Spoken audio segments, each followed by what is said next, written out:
Hey guys, and welcome back to my channel. I have missed you all very much. So basically today we are going to be talking about my fitness journey, the mistakes that I made, and also what I did and learned to make progress. I also have a workout guide releasing, which is basically my blueprint for achieving a toned and strong physique. It's something that I wish I had when I started the gym, so I'm super excited for its release. But anyway, let me carry on and talk about what this video is really about.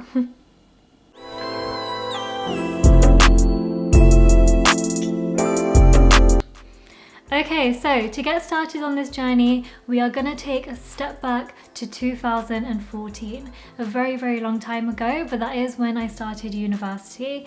So as many of you can relate, I had a strong desire to basically be like these Instagram models, have like the six-pack abs, the big booty, like all of that. And yeah, I had the desire but not the motivation to actually make it to the gym. I feel like my main hindrances were definitely my social life and my confidence issues. So I was too scared to go to the gym in the first place. Secondly, didn't really want to prioritize the gym, so I wanted to stay up late, I wanted to go clubbing, I wanted to do all of that. And yeah, I just acted like I didn't have time for the gym when really I could have easily made time, but it just wasn't a priority to me, and maybe I just didn't want to admit that at the time. But anyway, fast forward to 2016, I did finally end up stepping to the gym. Thank you to my friend Naomi, shout out to her if she's watching. But she's actually the first person that I went to the gym with, just to kind of make me feel a bit more at ease. And yeah, we went and we did cardio, and I did a little mat workout, and I actually went back the very next day by myself at a quiet time, of course. But yeah, I think that was the right decision. Like, I didn't rely on her too much to make it to the gym. So yeah, I just jumped straight into the deep end, but I'm so thankful for it. But anyway, I'm kind of going off on a tangent. Let me take a few steps back.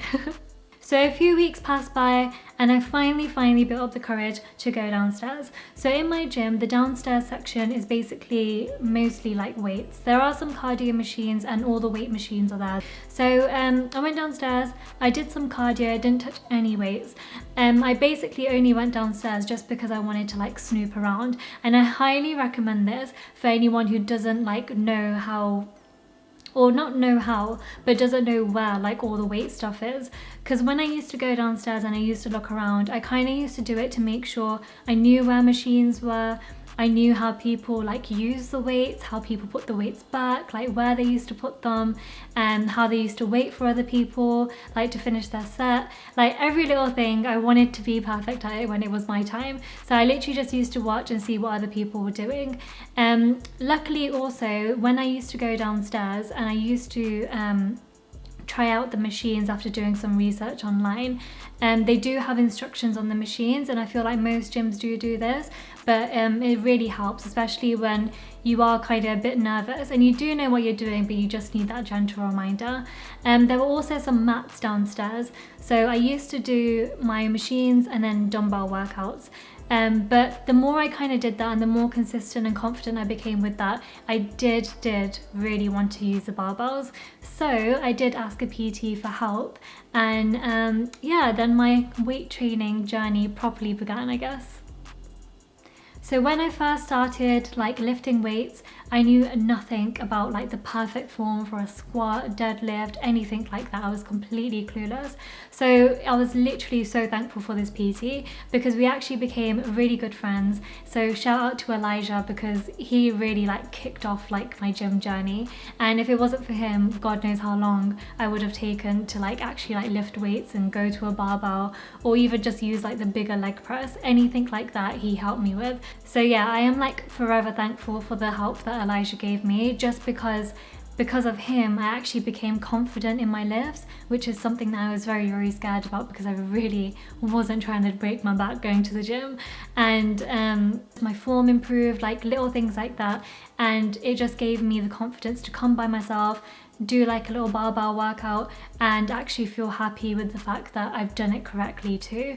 So yeah, I was just doing my thing really. So the mistakes that I made at university, I feel like I don't even have enough memory in my camera for this, but Basically, one of my main faults was my nutrition, 100%. So I used to continue to eat McDonald's, Domino's, pretty much 3-4 times a week, and used to continue going clubbing nearly every weekend, drinking alcohol, not drinking enough water, and not getting enough sleep. So a lot of that hindered me in making progress, and it didn't really click for me at the time. But yeah, during that time I did not want to give up any of those things because I was living that uni lifestyle, and I didn't want to like feel like I can't have fun because of the gym. So I was doing both of them, and I wasn't really too stressed about my progress at that time, so I feel like maybe that's why I continued. And yeah, I just didn't see pretty much any change in my body. Like, I felt a bit more better because I was being more active, but in terms of physical like changes, it was pretty much none. Okay, so after uni I moved back home and I started to take the gym a little bit more seriously. Just a little bit though, not completely. So I moved back to a new gym. Because I know how the gym is now, I quickly got back into the swing of things. And once I was comfortable enough, I did start to challenge myself with increasing my weights on the exercises that I was doing. The mistake that I made here is that in my general routine, I didn't prioritize the compound lifts. So say for example, deadlift, squat, bent over row, military press, bench press, any of that, I wasn't really doing it. I was doing the more fancier workouts that you see on Instagram. And yeah, although I did see progress, not gonna lie, it definitely wasn't the right decision in terms of increasing my overall body strength. And I feel like that is something that I do regret, but it is what it is now. So I started to increase the weights over time, and honestly it was the best thing I ever did. Like, I knew that I needed to get out of this rut that I was stuck in of using the same weights over and over again, or using light weights when I knew that I could challenge myself further. And once I started doing that, that's when I started to make some like real progress. So for anyone who is scared to up the weights because they think they're gonna get more bulky or anything like that, please like let that leave your mind. Like, increasing your weights, getting that progressive overload in your workout routine is so important for you to make progress and see a physical difference, and probably the physical difference that you're after as well. So yeah, top tip. Okay, so let's talk food. When it came to nutrition after university, I still wasn't the best, not gonna lie. I feel like my knowledge on nutrition still wasn't like up to par, and so I was doing the wrong things, which was like really hindering my progress. So I ate a lot of like home cooked food. So I'd have my chicken, couscous, veg, like the typical like meal. But when I was snacking bad. So chocolates, biscuits, crisps, they were all my weakness. They still are my weakness. But yeah, there was kind of like no restraint when it came to snacking. And I thought, again, because I was upping the weights at the gym and doing more heavy weightlifting, I felt like I could get away with that.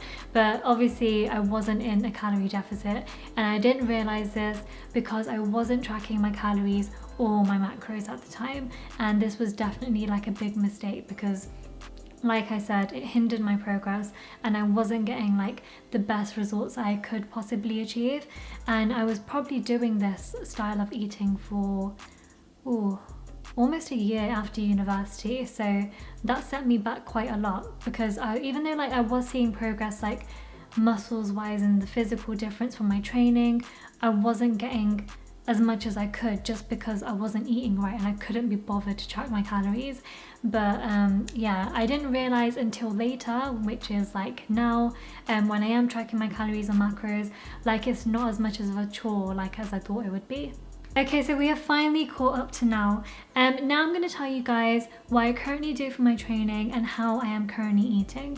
So a general week for me, I'll have 5 days where I'm working out and 2 days where I'm resting. I make it like an absolute requirement that I rest on those 2 days, just because I find my body functions way better in the gym. My body feels more recovered, so reducing my risk of injury. And also I've noticed that my immunity is a lot better when I do take those rest days. Back in uni, and also when I came back from uni, there was a time where I was not taking any rest days, and I found myself feeling run down a lot, and this has definitely like decreased like as of lately. So yeah, make sure you take rest days. There's nothing wrong with it, and if anything, it does your body more good than it does harm. So yeah. Now when it comes to my training split, I'll have 3 days of full body and 2 days for leg days. So on my full body days, I prioritize my compound lifts. I always make sure I get them in now. Like, I literally love doing them. They helped improve my overall body strength, and they definitely have helped with my general movement and posture as well. I've also noticed that my form is much better on not only the lifts but also just any other exercises too. My body just feels like healthier and stronger. And yeah, so compound lifts, 100% make sure you're incorporating that in your routine. So leg days. Hip thrusts are my absolute favorite on leg days. I always make sure that I have like a glute day, and then the other day is usually quads and hamstrings, quads or hamstrings, always quads. I love quads, but I do try and prioritize my hamstrings just because they are a weak area. So I always make sure that I get my Romanian deadlifts in, sumo deadlifts, and lying leg curls, like all of that, all my hamstring exercises. I make sure I do them because I'm trying to get that good proportion. Also, I just wanted to say, although I do have like a training split where I do designate what muscle groups I am going to train, I do try and listen to my body as well. So say for example, if I've planned to go in and do more back exercises and my back is not feeling so great, I won't do it just because I don't want to risk injury. So anyone who kind of follows a set training plan but are sometimes doing things even when they're not really feeling up to it, try and refrain from doing that unless it's something that you can actually work through, just because you want to be able to give your best in every session and you also don't want to like increase your risk of injury. Now when it comes to cardio, I can't speak so enthusiastically, so I'm going to keep this short and sweet. I do 2 sessions a week, or try to do 2 sessions a week. I'll do probably like 30 to 45 minutes low intensity cardio. I'm not really a massive fan of HIIT workouts just because it's too much pressure on my joints personally, and when I'm trying to do big lifts and stuff, my body's not really feeling the best if I do high intensity cardio. I always do cardio after my weight training session, never before, just so I don't tire myself out when I'm trying to lift heavy. And yeah, that is pretty much it. Not much else to say because I'm not a big fan of cardio, so let's keep it moving. Okay, so we're finally at the final part of the video, which is what I eat now. So I am currently tracking my calories and macros. I have 30% protein, 30% carbs, and 40% fats. So in terms of my protein intake, I calculate it based on my body weight. So 1 gram of protein per pound of body weight. So 120 grams at the minute because I weigh 120 pounds. And when it comes to carbs and fats, I have more fats than carbs because I've noticed that when I have a lot of carbs, I bloat a lot, and I haven't really been seeing progress like eating that way. And since changing it recently, I have noticed that my progress has started to come back again. So it was a necessary switch. When it comes to tracking in general, I personally love it just because I like keeping myself in check and kind of knowing what I'm putting into my body. But I would recommend it more for people who have like a specific goal. If you're the type of person to kind of feel restricted because you're tracking and also maybe become a bit obsessive over food, then I would definitely say stay away from it, just because you don't want to fall into that unhealthy cycle of constantly tracking your food but not helping yourself like feel good about it, if that makes sense. So yeah, it's definitely not for everyone, but I would recommend it if you do have a specific goal and you do like the idea of tracking. In terms of my meals and how I eat, I don't really have too many restrictions. I eat when I wake up, and I can eat as late as an hour before I go to sleep. As long as I get all of my meals in, so it tends to be around like 3 meals along with breakfast, then I'm happy. Like, I've hit my macros, I've hit my calories, and that's all I care about. When it comes to like putting time restrictions on your eating, I would only recommend it if it truly helps you. Like, don't do it just because you've seen someone else do it. You need to do what actually works for your body. It's the same way how sometimes people go gluten-free just because they think it's healthier, but they don't actually have like a gluten intolerance. Like, don't do it unless you really need to. You don't need to place these restrictions on yourself just because someone else is doing it and they're seeing results from it, because it might not work for you.